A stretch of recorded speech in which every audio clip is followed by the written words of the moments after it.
Hi, Common Core Algebra II here. Today's lesson is 10.2, Simplifying Rational Expressions. Now, this is really important because the next few lessons that we're going to be looking at involve multiplying and dividing and adding and subtracting rational expressions. So if you're not familiar with simplifying them first, it's really not going to be an easy process for you. So please make sure you're taking the time to really understand this as we look at it. So exercise 1 says simplify the algebraic fraction.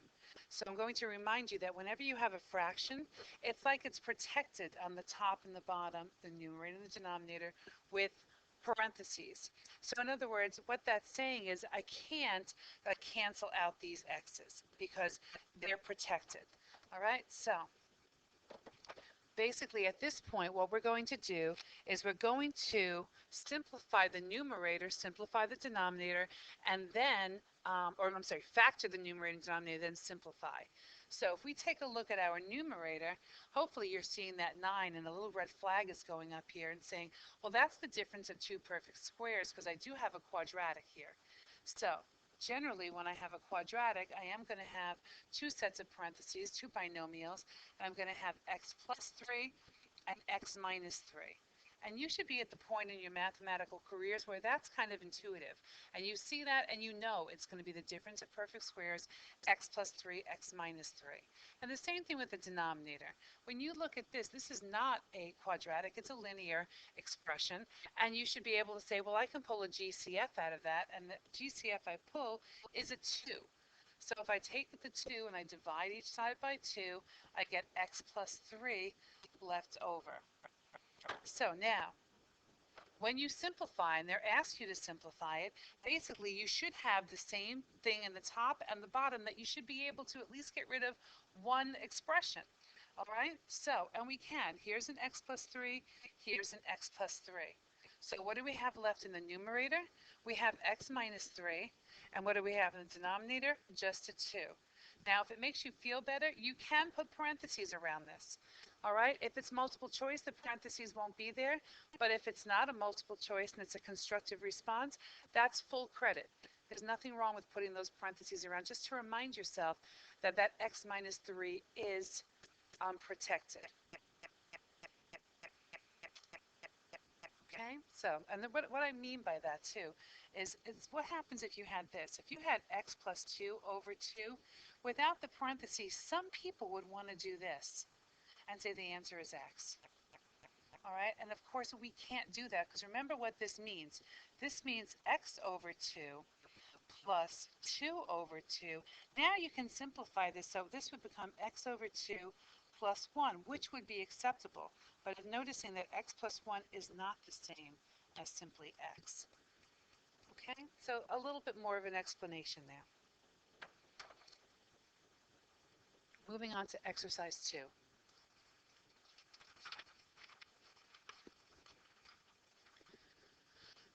These are a little simpler.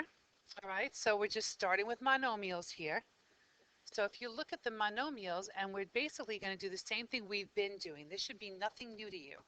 So when we simplify this, this is going to simplify to, let's see, how would I approach this? I think I reduced my 3 over 6 first, and that reduces to 1/2.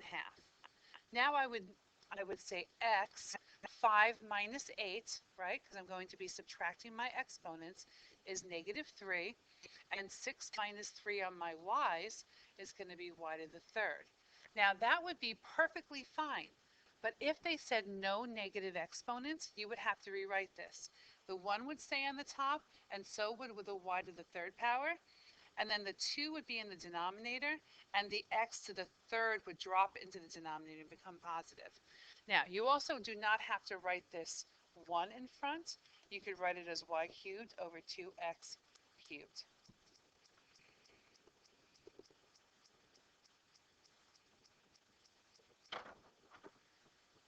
Okay, so let's take a look at B. So again, the first thing I'm going to do is consider my coefficients here. 20 divided by 4 is 5. X, 10 minus 2 is 8. And I have nothing to subtract the y, so I'm going to keep the y to the 8th, and that's my final answer. Just be aware of situations like A and C, because so many times we see 7 and we see 21, and our brains think 3. But remember, because the 7's in the numerator, it's going to be 1 over 3. And the x's, 3 take away 5 is negative 2. And y, remember there's a 1 hiding here, so 1 minus 8 is negative 7. So you can leave it that way, but like I said, most of the time they like you to write this without negative exponents. So the 1 stays in the numerator, the 3 still falls down into the denominator, x2, x squared, y to the 7th, and they become positive.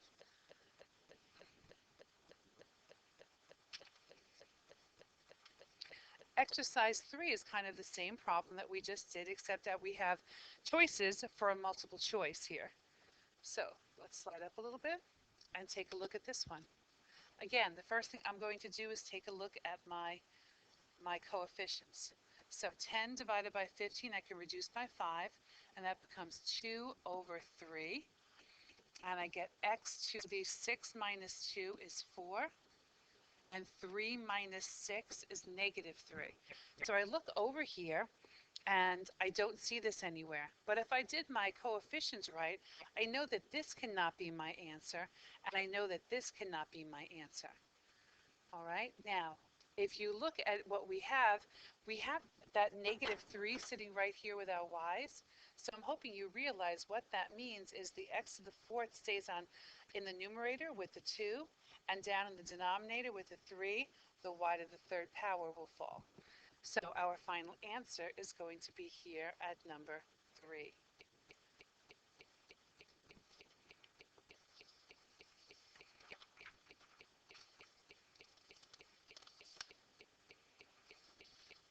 Moving on to exercise 4. Now these get a little bit more complicated, but like I said, these should start being intuitive to be able to factor these. So you look at that numerator in letter A, because it says simplify each of the rational expressions. So that means we're going to factor it and then simplify it. So our numerator, why don't you take a minute and see if you can factor that.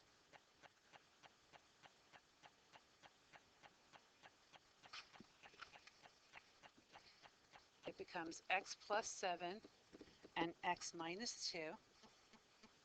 And again, that denominator, we have the difference of 2 perfect squares, which are going to give us those nice conjugates, x plus 2 and x minus 2. Then we're going to see what we can get rid of. Remember, they have to be exactly the same. So we're going to have x plus 7 divided by x plus 2. And once again, if you want to keep the parentheses around it to keep yourself from crossing out those x's, then you can do that.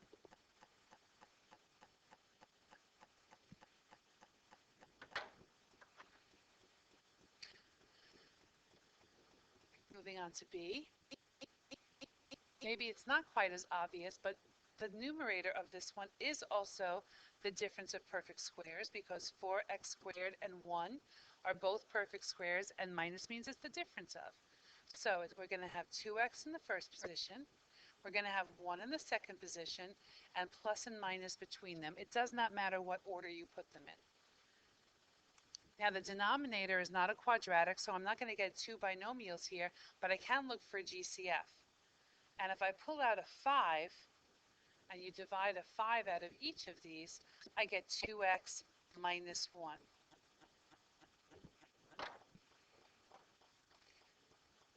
So again, as long as they're exactly the same inside the parentheses, I can eliminate them. So I'm left with 2x plus 1 in my numerator and 5 in my denominator.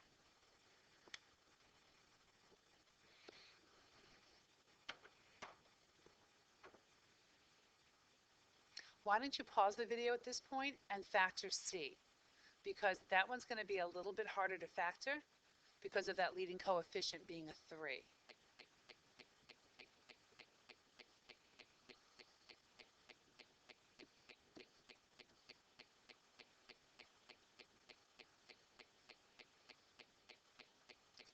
So I think at this point then, I think we can do a little bit of factoring in the denominator first, because I'm hoping you see that that's x squared minus 16 again, which gives us the conjugates x plus 4, x minus 4, so that the linear term crosses out. Now, that kind of gives me a little bit of a hint here, because I know if they're telling me to simplify this, I know I'm going to have to cancel one of those out with the top. So if I make 1 3x and x, I know one of them has to be a 4. So I think that 4 is going to go right there with that x. And it's either going to be a plus 4 or a minus 4. But if I look here, see how I know that's an 8? So I know this one has to be 2. So now I have to think about those loops, all right? Because the loops gives me a positive 12x and a 2x. And if I add them together, I get 14. And I know they're both plus. So this is plus and this is plus. So you can kind of use a little bit of what you know in the denominator to help you find how to factor the numerator. So I know this will cancel with this, and I'm left with 3x plus 2 in the numerator and x minus 4 in the denominator. And once again, if you prefer to keep those parentheses around it, do it.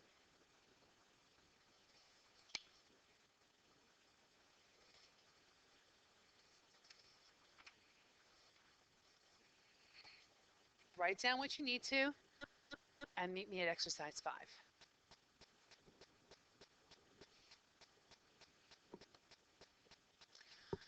Now, a special type of simplifying occurs whenever expressions of the form x minus y and y minus x are involved. So what they're talking about is if you have like x minus 3 and then 3 minus x, where the two they're not conjugates, because in this case the signs are the same, but the two terms switch. So if you take a look at this first exercise, this says simplify each of the following fractions. Well, 9 minus 6 is 3, and 6 minus 9 is negative 3, so this is equal to negative 1. 15 minus 3 is 12, and 3 minus 15 is negative 12, so this is also equal to negative 1.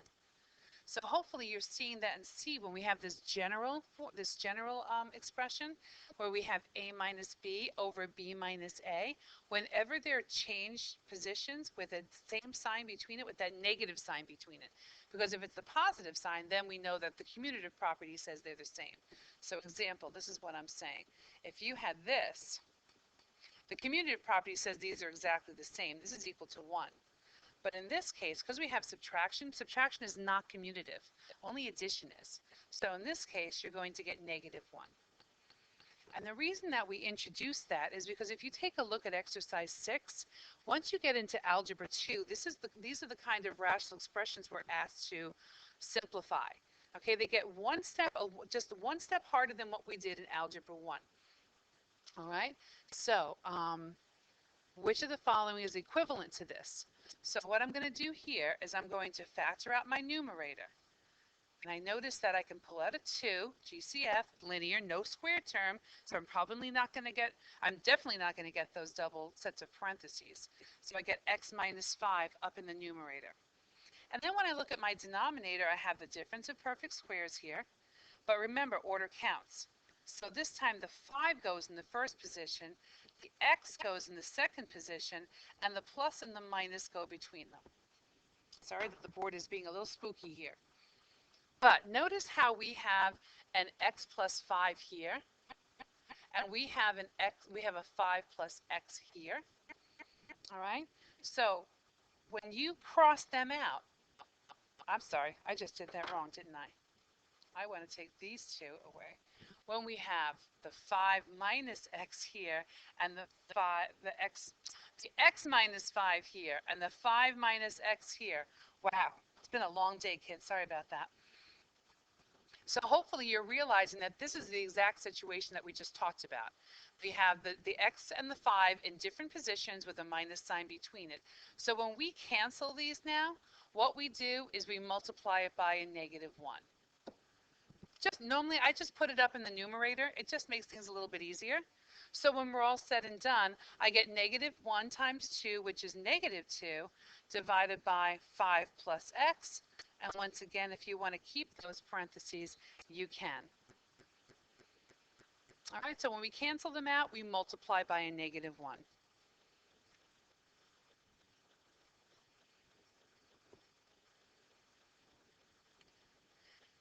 So exercise 7, which is the last exercise of this video, which should make you happy. Okay, which of the following is equivalent to this rational expression? So, and what makes this an expression?